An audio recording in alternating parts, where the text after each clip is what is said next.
तो नमस्कार प्यारे मित्रों, बहुत बहुत स्वागत है आप सभी का हमारे यूट्यूब चैनल पे। दोस्तों आज की इस वीडियो में बात करेंगे BBMKU UG semester first history syllabus की। दोस्तों आज मैं आप सभी को बताने वाला हूँ कि इतिहास में क्या पढ़ना है क्या नहीं पढ़ना दोस्तों, ठीक है। तो 23 टू 27 के जितने भी छात्र छात्रा हैं आप सभी का ये इतिहास मेजर 1 का सिलेबस रहेगा दोस्तों। तो बिना देर के वीडियो को स्टार्टिंग करते हैं और देखते हैं क्या आप सभी का सिलेबस दोस्तों।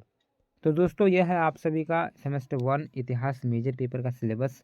और पूरा सिलेबस आपका कुछ इकाई में बांटा हुआ है, यानी कि कुछ यूनिट में बांटा गया है दोस्तों, ठीक है। तो सबसे पहला देखेंगे इकाई 1, यानी कि यूनिट 1 में जो आपको पढ़ना है दोस्तों, वो पढ़ना है भारतवर्ष को समझना, ठीक है। भारतवर्ष को समझने का मतलब भारतवर्ष की अवधारणा और नामकरण, भारत का नामकरण कैसे हुआ, भारत का क्या क्या नाम है दोस्तों, इन चीज़ों के बारे में, ठीक है। देखिए सेमेस्टर फर्स्ट में जितनी भी चीज़ें आपको पढ़नी है वो बेसिक नॉलेज आपको लेना है दोस्तों, ठीक है। यहाँ तक हो गया, आगे देखते हैं। इसके बाद जो पढ़ना है दोस्तों वो पढ़ना है भौगोलिक विविधीकरण, यानी कि भारत की जलवायु किस प्रकार से है, भारत की मिट्टी किसी है दोस्तों, यहाँ के वन कैसे है और यहाँ के फसलें कैसे हैं, इन चीज़ों के बारे में आप सभी को पढ़ना है दोस्तों, ठीक है। तो जलवायु, मिट्टी, वन और फसलें दोस्तों, ठीक है। यहाँ तक हो जाएगा। चलिए आगे आगे जो यहाँ पे पढ़ना है दोस्तों वो पढ़ना है समय की भारतीय अवधारणा, ठीक है। तो ये हो गया आपका इकाई 1 कंप्लीट। अब इकाई 2 को देखते हैं। इकाई 2 यानी कि यूनिट 2 में जो आपको पढ़ना है दोस्तों वो पढ़ना है भारतीय इतिहास का वर्गीकरण, यानी कि भारत का जो इतिहास का जो बांटा गया है, जैसे कि प्राचीन भारत हो जाता है, मध्यकालीन भारत हो जाता है, आधुनिक भारत हो जाता है, समकालीन भारत हो जाता है, इन चीज़ों के बारे में आपकी पढ़नी है, जानकारी लेनी है दोस्तों, ठीक है। तो प्राचीन भारत, मध्यकालीन भारत और आधुनिक भारत, ये आपका थोड़ा सा बेसिक नॉलेज रखना है दोस्तों, क्लियर। तो चलिए इसके बाद जो पढ़ना है वो पढ़ना है भारतीय इतिहास का काल विभाजन, क्लियर। तो चलिए थर्ड नंबर जो आपको पढ़ना है दोस्तों वह पढ़ना है भारतीय इतिहास के साहित्यिक स्रोत, यानी कि भारत के इतिहास की अगर जानकारी अगर लेनी हो दोस्तों तो हम लोग कैसे मिलती है, तो प्राचीन यहाँ पे बोला गया है। तो आपका प्राचीन भारत का साहित्यिक स्रोत क्या है, ठीक है। उसी प्रकार से आपका मध्यकालीन भारत के साहित्यिक स्रोत क्या है, आधुनिक भारत के साहित्यिक स्रोत क्या है, इनको आपको पढ़ना है। जैसे कि प्राचीन भारत के साहित्यिक स्रोत कैसे मिलता है हम सभी को, वेदों से मिलती है ना, रामायण महाभारत उपनिषद, इस तरह से। तो ये आपके इसी के बारे में थोड़ा थोड़ा पढ़ना है दोस्तों, ठीक है। अब इसी प्रकार से भारतीय इतिहास के पुरातात्विक स्रोत, यानी कि खुदाई के दौरान क्या क्या चीज़ें मिली है, जिससे हम सभी को प्राचीन चीज़ों के बारे में पता चलती है, आधुनिक भारत के बारे में पता चलता है, ठीक है, मध्यकालीन भारत के बारे में पता चलता है।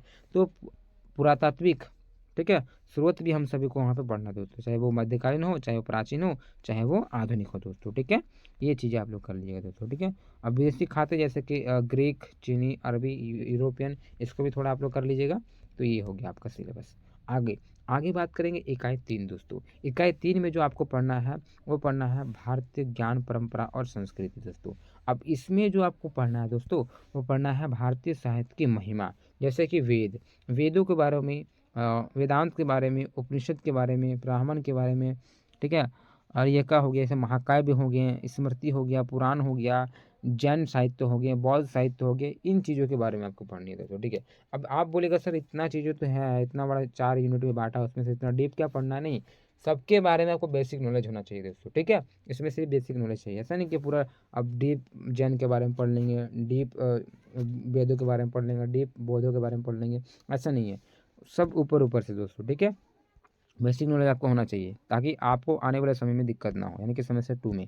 अब यहाँ पे जो सेकंड में आपको पढ़ना है दोस्तों वो पढ़ना है भारतीय शिक्षा प्रणाली, यानी कि भारत की शिक्षा प्रणाली कैसे थी उसको। अब इसमें से तक्षशिला विश्वविद्यालय और विक्रमशिला विश्वविद्यालय, ये आपको पढ़ लेना दोस्तों, ठीक है। तक्षशिला विश्वविद्यालय किस प्रकार था और जो विक्रमशिला विश्वविद्यालय है वो किस प्रकार से थी दोस्तों, ठीक है। चलिए इसके बाद जो आपको पढ़ना है दोस्तों वो पढ़ना है भारत और, ठीक है, सॉरी भारत बोल रहे, भाषा और लिपि का विकास।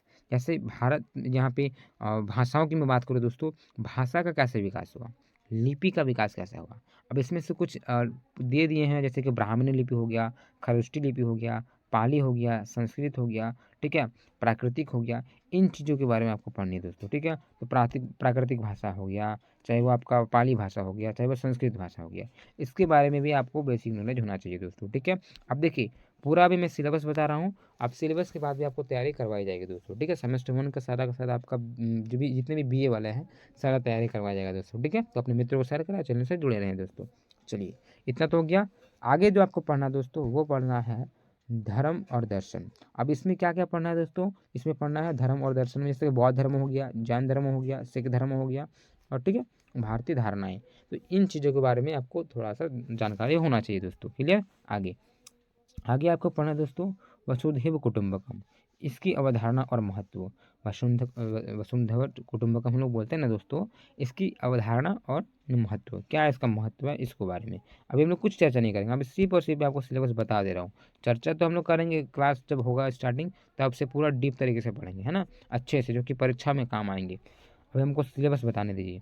चलिए, उसके बाद जो छठा में आप सभी को पढ़ना है वो पढ़ना है प्राचीन भारत में राज्य संरचना, ठीक ना। यानी जैसे कुल क्या होता है, परिवार क्या होता है, गांव क्या होता है, जन क्या होता है, जनपद क्या होता है, इन चीज़ों के बारे में थोड़ा थोड़ा नॉलेज होना चाहिए, क्योंकि आने वाले समय में आपको देखने को मिलेगा जन, महाजनपद, कुल, परिवार, तो ये चीज़ें आपको कर लेनी है दोस्तों, ठीक है। चलिए, आगे जो आपको पढ़ना है दोस्तों, इकाई 4 है। इकाई 4 में जो आपको पढ़ लेना है वो पढ़ना है विज्ञान, प्रौद्योगिकी और आर्थिक परंपराएं। प्राचीन भारत में विज्ञान और प्रौद्योगिकी, ठीक है। प्राचीन भारत में विज्ञान किस तरह से, प्रौद्योगिकी किस प्रकार से थी, विकास और उपलब्धियाँ, ठीक है।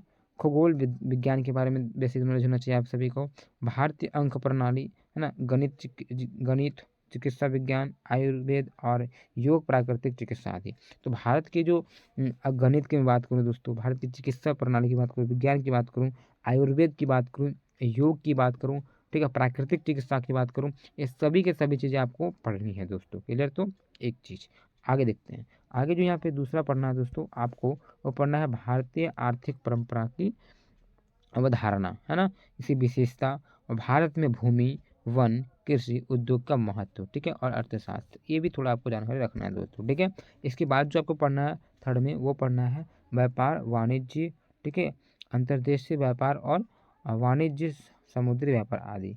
तो अंतर्देशीय व्यापार भी पढ़ना है, वाणिज्य पढ़ना और समुद्र व्यापार पढ़ना है दोस्तों। तो ये अभी आपका थोड़ा थोड़ा हो गया सिलेबस, ठीक है। अब इतना बड़ा जो सिलेबस है, तो बच्चे बोलेंगे इतना बड़ा सिलेबस कैसे कंप्लीट करेंगे, इसको करते करते तो हम सभी को 6 महीना प्लस लग जाएगा, और एग्ज़ाम आपका नज़दीक है दोस्तों। तो ज़्यादा कुछ नहीं, मैं आपको करवा दूंगा, है ना। आपको मैं अभी बता दिया कि इस प्रकार से आपका सिलेबस रहा, और बेसिक बेसिक जो भी नॉलेज होना चाहिए वो आपको मैं करवा दूंगा दोस्तों, ठीक है। चलिए, इसी प्रकार से चैनल से जुड़े रहें। इसके बाद दूसरा सिलेबस आपका आने वाला है, दूसरा किसी और का, तो कमेंट कर दीजिए किसका सिलेबस चाहिए। तो दूसरे वीडियो मिलते हैं। जय हिंद, जय भारत।